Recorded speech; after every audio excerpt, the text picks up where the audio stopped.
عمر کو پہنچ گئے تو جوانی کی عمر کے اپنے تقاضے ہیں، لہذا جنسی اعتبار سے بچوں کو بھی ماں باپ نے ہی سمجھانا ہوتا ہے۔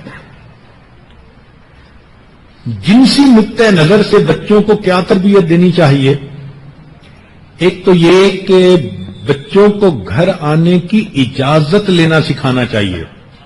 بچہ ذرا سمجھدار ہو، اس کو کہا جائے کہ بھئی جب آپ نے گھر آنا ہے تو اجازت مانگنی ہے، یہ شریعت کا حکم ہے استئذان، اور مقصد اس کا یہی ہے کہ عورت کئی مرتبہ سر پہ دوپٹہ نہیں ہوتا، کھلا سینہ ہوتا ہے، بیٹا ہی سے ہی وہ گھر میں آتا ہے تو نظر تو اس کی پڑتی ہے، لیکن اگر اجازت مانگ کے آئے گا تو عورت کو اپنا کپڑا دوپٹہ ٹھیک کرنے کا موقع مل جائے گا۔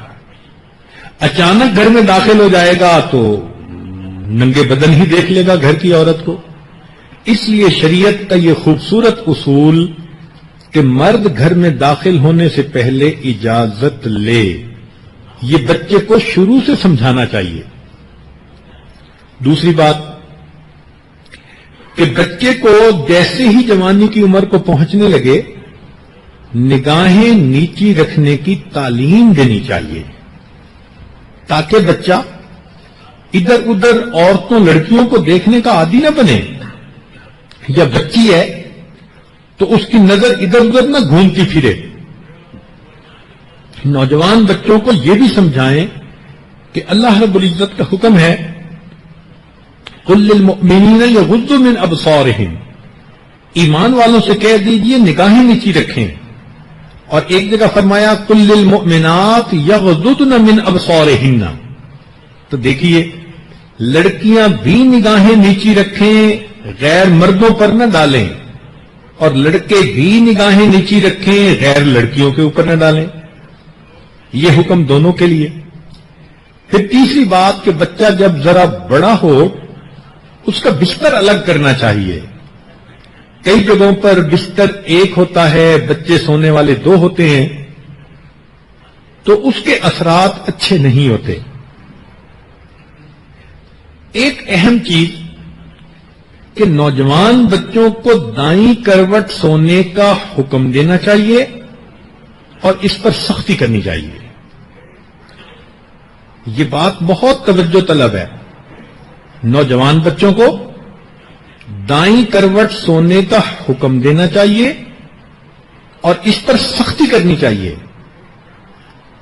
اس کی وجہ یہ کہ ایک تو دائیں کروٹ سونا سنت ہے، اور دوسرا یہ کہ اس سنت کی یہ برکت ہے کہ دائیں کروٹ سونے کے بعد لیٹے لیٹے بچے کے ذہن میں جنسی خیالات زیادہ نہیں پیدا ہوتے۔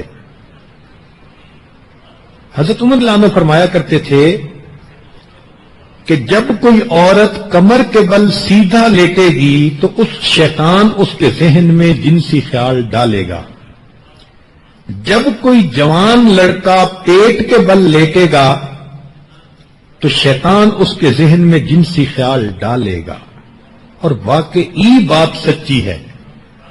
تو لڑکوں کو پیٹ کے بل نہیں لیٹنے دینا چاہیے، اگر کبھی دیکھیں تو ٹکا کے ڈانٹیں، اور لڑکی اگر بالکل سیدھا چت نیچے زمین پر جس طرح لیٹتا ہے اس طرح لیٹنے کی عادی ہو تو اس کو بھی ڈانٹنی چاہیے۔ عمر رضی اللہ عنہ جب کسی جوان لڑکی کو اس طرح لیٹتا دیکھتے تھے تو اس کو سختی سے منع کرتے تھے، فرماتے تھے دائیں کروٹ لیٹو۔ تو کروٹ پر لیٹنے کی ایک وجہ کہ پھر اگر بچہ ذہن میں کوئی جنسی منظر بھی سوچنا چاہے تو اس کی شہوت نہیں ابھرتی، یہ اس سنت کی برکت ہے۔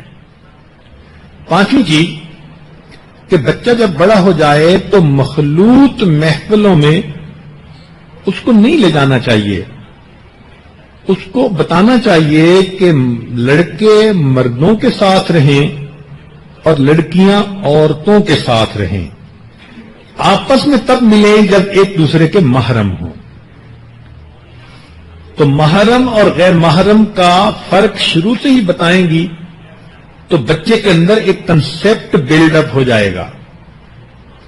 پھر جب بچہ جوانی کی عمر کو پہنچنے لگے یا بچی، تو اس کو غسل فرض کا طریقہ بھی سمجھانا چاہیے. باپ بیٹے کو خود غسل کا طریقہ بتا دے. اگر مشکل ہے تو استاد کے ذمہ لگائے کہ استاد اس کو غسل کے طریقہ بتائے. بیٹی ہے تو اس کو ماں بتا دے. ماں کو شرم آتی ہے تو خالہ سے کہہ دے. تاہم جوانی کی عمر کو پہنچنے کے بعد بچوں کو فرض غسل کی تعلیم مستقل دینی چاہیے. ورنہ کئی جگہوں پر یہ بات سامنے آئی کہ بچیوں پہ غسل فرض ہوا، جوانی کی عمر کو پہنچ گئیں اور وہ صرف نہا لیتی تھیں، ان کو فرض کا پتہ نہیں تھا کہ وہ کیا کرنا ہوتا ہے، تو ناپاک رہتی تھیں بیچاری. تو فرض غسل بھی سکھانا چاہیے. پھر ان بچوں کو فحش فلموں سے، ڈراموں سے، ٹی وی سے، وی سی آر سے، ان مصیبتوں سے بچانا چاہیے، کیونکہ یہ تمام چیزیں انسان کے اندر شہوت کو بیدار کرتی ہیں اور بندے کو گناہ کے لیے آمادہ کرتی ہیں. گھر کو اس مصیبت سے پاک کرنا چاہیے. پھر 8ویں چیز کہ اگر اللہ رب العزت آسانی اور سہولت دیں تو جوان العمر ہونے کے بعد بچوں کی شادی کرنے میں دیر نہیں کرنی چاہیے. نبی علیہ الصلوۃ والسلام نے ارشاد فرمایا کہ جب بچی کے لیے جوڑ کا خاوند مل جائے تو پھر تم شادی کرنے میں دیر مت کرو. بچی جوان تو ہوئی 15 سال میں اور 25 سال تک اس کی شادی نہ ہو تو یہ 10 سال میں وہ کیا کرے گی؟ تو شریعت کا بہترین اصول کہ جوان ہونے کے بعد، تعلیم پانے کے بعد اگر جوڑ کا رشتہ ملے تو جلدی فرض ادا کر دو. یہ سب سے بہتر اصول ہے. پھر 10ویں چیز کہ ان نوجوان بچوں کو سورہ یوسف بھی پڑھانی چاہیے اور سورہ نور یاد کروانی چاہیے، اور سورہ نور کے مضمون ان کے سامنے کھولنے چاہیے. جیسے ماں اپنی بچی کو سمجھائے کہ دیکھو ہر لڑکی جب دنیا میں پیدا ہوتی ہے تو وہ پاک ہوتی ہے. اب ایک ہے جسمانی ناپاکی، ایک ہے روحانی ناپاکی. جسمانی ناپاکی تو پانی سے دور ہو جاتی ہے، لیکن روحانی ناپاکی پانی سے دور نہیں ہوتی. تو جو بچی دنیا میں پیدا ہوئی، یہ بچی دنیا کے اندر پاک پیدا ہوئی ہے. اس بچی کو کوشش یہ کرنی چاہیے کہ میں قیامت کے دن پاک حالت میں اللہ کے سامنے پیش ہو جاؤں.